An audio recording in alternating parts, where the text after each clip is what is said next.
10వ తారీఖు తెలంగాణకు నరేంద్ర మోడీ వచ్చిండు. నరేంద్ర మోడీ వచ్చిన రోజు నుంచి బీఆర్ఎస్ పార్టీని కనుక గమనించినట్లయితే చాలా యాక్టివ్ అయిపోయింది. కార్యకర్తలు కానీ అదేవిధంగా నాయకులు కానీ. దీనికి 2 కారణాలు ఉన్నాయి.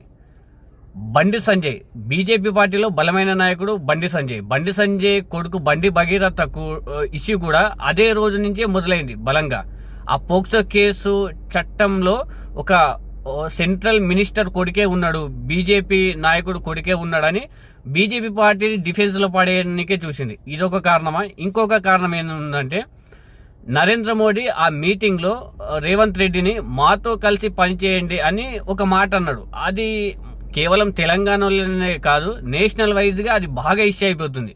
ఎందుకంటే ఇన్ని రోజులు కాంగ్రెస్ నాయకులు ఏమన్నారు, బీఆర్ఎస్ పార్టీ బీజేపీ పార్టీ కుమ్మక్కై పనిచేస్తుంది, వాళ్ళిద్దరికి ఒక అండర్స్టాండింగ్ ఉందని బాగా ఇష్యూ చేసిండ్రు. లాస్ట్ టైం కూడా అదే ఇష్యూతోని కాంగ్రెస్ పార్టీ అధికారంలోకి వచ్చింది.